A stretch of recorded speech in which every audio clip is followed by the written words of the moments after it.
नमो अरहन्ताणं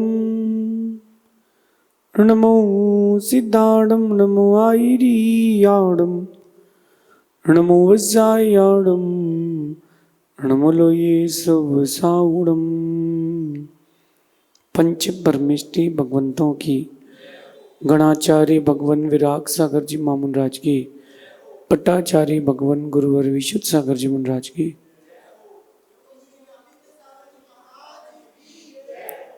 या हम सभी अपने जीवन में सुख और गुणों की अभिवृद्धि के लिए नीति के विषयों का श्रवण कर रहे हैं। नीतिकार सिखाते हैं कि परोपकार बहुत अच्छी बात है, लेकिन परोपकार स्वोपकार छोड़ कर के नहीं किया जाता। जब भी हम किसी का उपकार करें, हमें इस बात का ध्यान रखना चाहिए कि कहीं उसमें हमारा अपकार तो नहीं है, दूसरे के लाभ में हमारी निजी हानि तो नहीं है। जिस चीज में, जिस काम में आपकी निजी हानि हो रही हो, वो काम नहीं करना चाहिए। अक्सर इंसान परोपकार के कारण खुद को दुखी कर लेता है। यद्यपि परोपकार सुख का ही कारण है, फिर भी चाणक्य भी अपनी नीति में कहता है कि दया करना हिंसा है। दया करना हिंसा है। दया करना हिंसा है। हाँ, अगर आपने सावधानी से दया नहीं करी तो दया करना हिंसा है। आज के इस भटकाव के दौर में लोग दिखते तो अच्छे हैं, बाहर से दिखते तो अच्छे हैं, लेकिन होते नहीं हैं। आप कभी फल लेने जाओ, फ्रूट्स लेने जाओ, एप्पल लेने जाओ, आप देखते हो रेड कौन सा है। आप टमाटर लेने जाते हो, सब्जियां लेने जाते हो, रेड कौन सा है। पहले के लोग सूंघ के लेते थे, आज के लोग देख के लेते हैं। अंतर आ गया है। परवल लेने जाओगे आप, भिंडी लेने जाओगे, ग्रीन कौन सी है। पहले के लोग सूंघते थे, उसके अंदर की वस्तु को समझते थे। आज के लोग केवल बाहरी चकाचौंध में हैं, बाहरी चकाचौंध में है। अभी आप किसी बच्चे को भेज दो, बेटा जाओ केला लेकर के आओ, बनाना, तो पीला पीला देख के ले आएगा। पहले के लोग जो होते थे वो देख के समझ जाते थे कि मीठा है कि नहीं। जिस केले में ब्लैक स्पॉट आ जाते हैं, उस केले को लाते ताकि वो मीठा रहेगा। गन्ना कौन सा मीठा होता है? जिसकी जो गठान होती है, जिसकी गठान जितनी मोटी होगी, गन्ना वो उतना मीठा होगा। लेकिन आज का जो यूथ है या आज का जो ट्रेंड है, वो केवल दिखावे का, जो अच्छा दिखता है उसको अच्छा मानते हैं। जरूरी नहीं है कि जो अच्छा दिख रहा हो वो अच्छा भी हो। दूसरों की मदद करने के पहले या दूसरों से मदद लेने के पहले जांच लेना, परख लेना, वो योग्य है कि नहीं, उसके अंदर वो योग्यता है कि नहीं, कि मैं उसको, वो मेरे लिए है कि नहीं, वो वस्तु, वो चीज, वो व्यक्ति मेरे लिए है कि नहीं। भावुकता में लिए गए निर्णय कई बार जीवन के लिए बहुत बड़ा दुख दे जाते हैं। इसलिए दूसरों की मदद तो करें, बिना सोच विचार कर दूसरों की मदद ना करें। अगर आपने दूसरों की मदद कर दी जल्दबाजी में निर्णय लेके, हो सकता है कि आपका जीवन भी समाप्त हो जाए। मैंने बड़े नज़दीक से कई लोगों को देखा है कि उनको बहुत मदद की ज़रूरत थी और अपन ने उनकी मदद भी कर दी, लेकिन मदद करने के बाद रिजल्ट, आउटपुट ये आया कि गलती अपनी मानी गई। वो हमेशा सही निकला, अपन हमेशा गलत निकले। और मदद करने के बाद भी तो ऐसा काम क्यों करें? जब भी किसी की मदद करना बहुत सोच विचार के करना। आजकल ये जो भीख मांगने का सिस्टम निकल गया है, भीख मांगने का सिस्टम आगे एक बिजनेस बन चुका है। और आप लोगों को दया आती है, वो बाजार में एक बाल्टी लेके निकलता है, शनि महाराज, शनि महाराज, सिक्का तुमने एक सिक्का डाला, 1 का डालोगे तो वापस कर देगा, 5 का डालो, 10 का डालो भाई। तो ये तो भीख चाहिए ना, जितने की मिल रही लेने की, बोले स्टैंडर्ड है हमारा भी। एक इंदौर की घटना है, एक बच्चा दोस्तों के साथ बैठा था कैफे में और कहता है भैया मुझे भूख लगी है, कुछ पैसे दे दो। तो वो जो बच्चा था उसको दया आ गई, उसने कहा भाई तुम पैसे मत लो, तुमको भूख लगी तो खाना खा लो। बोले कहाँ? बोले सामने 2-3 होटल हैं, उनमें जिस होटल में लगे वहाँ खा लो, मैं पैसे दे दूंगा। गया वो, उसने खाना खा लिया। होटल वाले को उसने बता दिया कि मैंने भेजा, उसने पढ़ा ही नहीं दुकान के बाहर बोर्ड क्या है। जब बिल आया, जैन बच्चा था, जब बिल आया तो उसने लिखा था उसमें नॉनवेज खाया, मछली खाई, मुर्गा खाया। अब आप बताओ, उस बच्चा प्रायश्चित लेने आया था, उसके दिल में कितना दर्द हो रहा था कि मेरे कारण एक मुर्गे को मारा गया है, मेरे कारण मछलियों को मारा गया। उसने दया तो कर दी, उसने दया तो कर दी, लेकिन दया करने के पहले सोचा नहीं। तेरे को भूख लगी है, दुकान है दूध की, 1 गिलास दूध पी ले, ये चल जाता। भिखारी था क्या वो? भिखारी होता ये सब चीजें खाता क्या? वो तो कहता भैया आप हमको 1 महीने का आटा राशन पैक करा दो। वो भिखारी नहीं था, वो भिखारी के भेष में एक बहरूपिया था। आपके जीवन में भी ऐसे कई बहरूपी आएंगे जो दिखाएंगे तो आपको ये कि हम आपके हैं, हमारी मदद कर दीजिए। जल्दबाजी में निर्णय मत लेना। जल्दबाजी में निर्णय करके आप हर किसी की मदद करने बैठ गए, पलटवार होगा, तुमको पे करना पड़ेगा। बैंक में सिस्टम होता है गारंटी वाला, होता है ना कि आप किसकी गारंटी ले लें। रजिस्ट्रेशन होता है, रजिस्ट्री होती है ज़मीन की, तो गारंटी लगती है गवर्नमेंट में। गारंटी क्यों लगाते हैं? कि लोन लेने जाओ कहीं तो गारंटी लगाते हैं, क्यों? अगर तुम फेल हो गया ये पार्टी तो तुमको पकड़ा जाएगा। तो ये मदद करने का एक तरीका होता है गारंटी लेना। भैया बच के रहो, मत लो, गारंटी लो ही मत। भटकाव का दौर है, लुटेरों का माहौल है, आप खुद को संभाल नहीं पाओगे। आज की नीति में कह रहे हैं दूसरों का अच्छा करने पर भी यदि आपको बुराई ही मिलती हो तो क्या करें? ऐसा होता है कई बार, ऐसा कई बार होता है। एक तो नदी अपन ने सामने वाले की मदद कर दी, और मदद करने के बाद भी पीछे से आवाज ये आती कि इन्होंने तो परेशान कर लिया।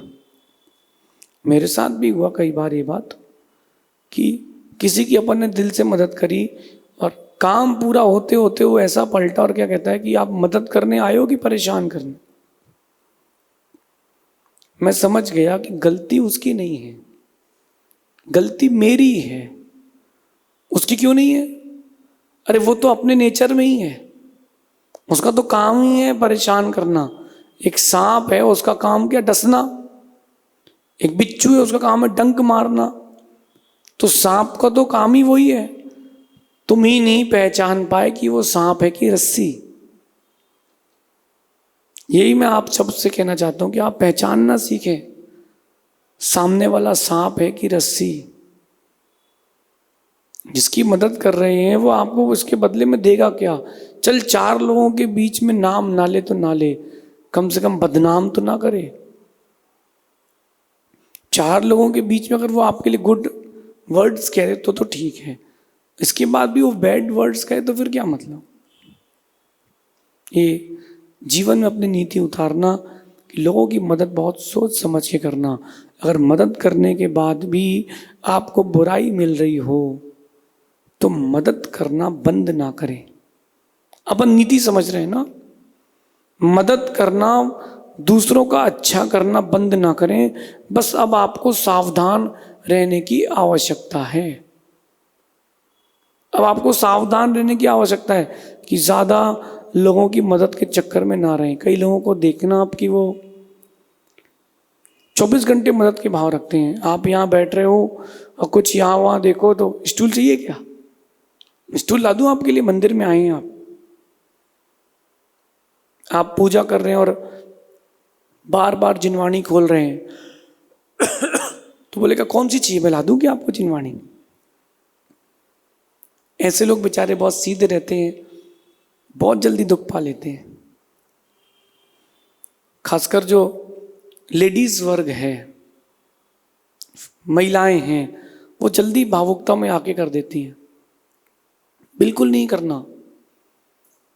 आदमी रोए धोए कुछ भी करे, पहले समझो, पहले इस बात को समझो कि वो मदद के योग्य है कि नहीं। परीक्षा करो, फिर मदद करो। डोनेशन लेने बहुत सारे लोग आते हैं। एक बच्चा मेरे पास आया, बोले महाराज जी आप मेरे को पढ़ना है, आप डोनेशन दिलवा दीजिए। मैंने एक व्यक्ति से कहा इसको पढ़ा दीजिए। उसने कहा ठीक है। कि कहाँ तक पढ़ना है, कितनी, बोले मेरे को महाराज जी 1 सेमेस्टर की फीस दिलवा दो, बाकी मैं देख लूंगी। मैंने कहा चलो ठीक है भाई, बच्चे को पढ़ना है, आगे बढ़ना है। मालूम चला कि 3 जगह से वो डोनेशन मांग रहे हैं। बुरे लोगों, ऐसे बुरे लोगों के चक्कर में अच्छे लोगों का नुकसान हो जाता है। एक और ऐसा आया कि बोले मुझको पढ़ना है तो आप मेरी थोड़ी हेल्प करवा दीजिए। मैंने कहा तुम्हारे पास कितना पैसा है, मैं तो तुमको पढ़ा दूंगा, तुम्हारे पास क्या है। बोले मेरे 1 लाख की फीस है, 25,000 मेरे पास है, आप 75 दिलवा दीजिए, मेरा पूरा 1 साल का हो जाएगा। मैंने कहा एक बच्चे से कहा भाई कर दो। तो बड़ा दिल खुश आदमी था, उसने पूछा कितना चाहिए आप तो बताओ। तो 25,000 तो भूल गया, बोले 1 लाख पूरे दे दो आप हमको। मैं समझ गया कि लोभी है, कनिंग है, इसमें काइंडनेस नहीं है, इसमें कनिंगनेस है। मैंने कहा आपकी हम हेल्प नहीं कर पाएंगे, आप जाइए। दूसरों की मदद करने के पहले मैं फिर से कह रहा हूं, बहुत सोच समझ के मदद करना। अच्छा करना बंद ना करें, लेकिन अपनी रक्षा के साथ अच्छा करें। एक सांप रोड में घायल पड़ा है, जाके उठा मत लेना, डस देगा। पहले किसी ऐसी सुविधा से उसका मुख पकड़ना कि वो तुम्हें डस ना पाए, फिर मदद करना। किसी की मदद भी करना हो, आपके मन में हो कि ये मदद करनी है, दया आ रही है, पहले उसका जहर रोक के रखना, कहीं वो तुमको नुकसान ना पहुंचा दे। एक होता है कि मदद करने के बाद वो व्यक्ति गलत निकला, यहां तक भी ठीक है, लेकिन मदद करने के बाद वो तुमको गलत ठहरा जाए तो कोई कुछ भी कहे, दर्द तो होता है। अच्छे व्यक्ति को कोई गलत ठहरा दे तो दर्द तो होता है, लेकिन मेरा इतना कहना है कि गलती उसकी नहीं, गलती हमारी है। हमने वो काम किया ही क्यों। सेटिस्फेक्शन क्या होता है जब हम ये मान लेते कि गलती हमारी है, कि प्रॉब्लम हमारे कारण आई है, तो हम रिलैक्स हो जाते हैं। और जब तक ये लगता है कि सामने वाला गलत है, सामने वाला गलत है, तब तक अंदर कश्मकश चलती है।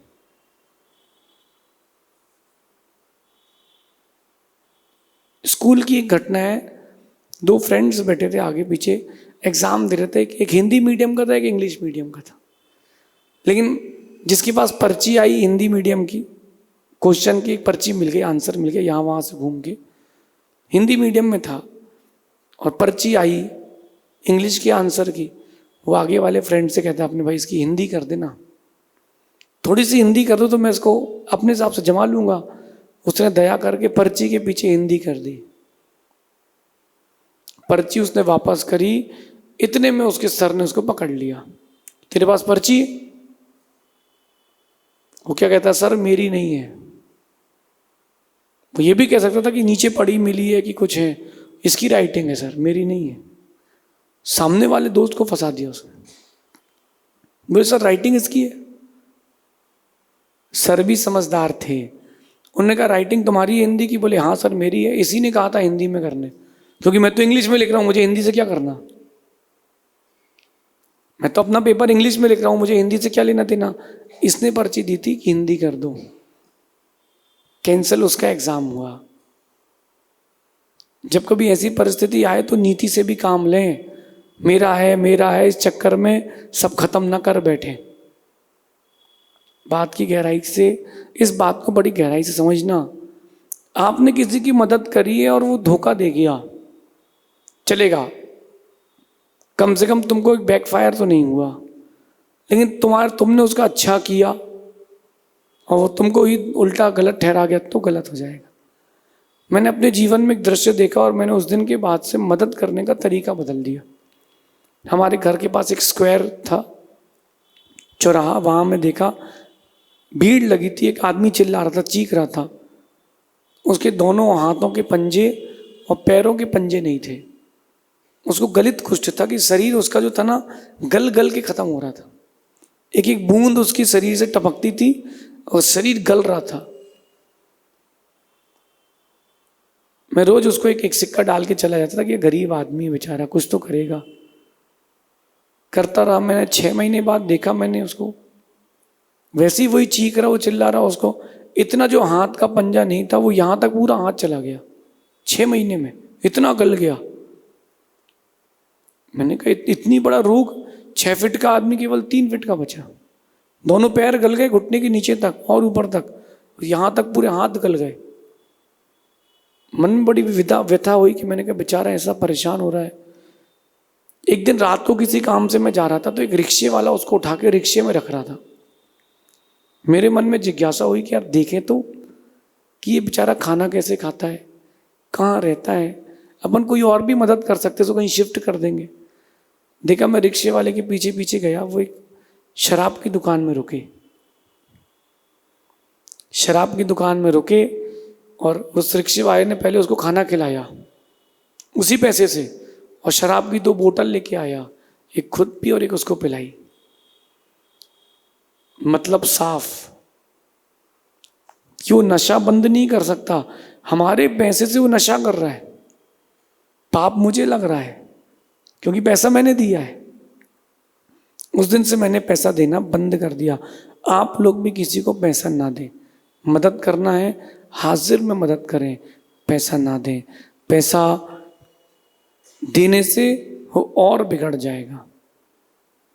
मेरी आज की नीति का आप मोटिव समझ गए होंगे कि लोगों की मदद तो करना है, मगर ये सोच विचार के करना है कि मेरी मदद का कहीं दुरुपयोग तो नहीं किया जा रहा, जो मैं हेल्प कर रहा हूं कहीं वो मेरे लिए नुकसानदायक तो नहीं है। अब मुझे लगता है कि जो मैंने 6 महीने तक उसको पैसा दिया, उसका उसने शराब पी लिया, कहीं ना कहीं मैं उसके पाप में सहयोगी तो मैं हो गया।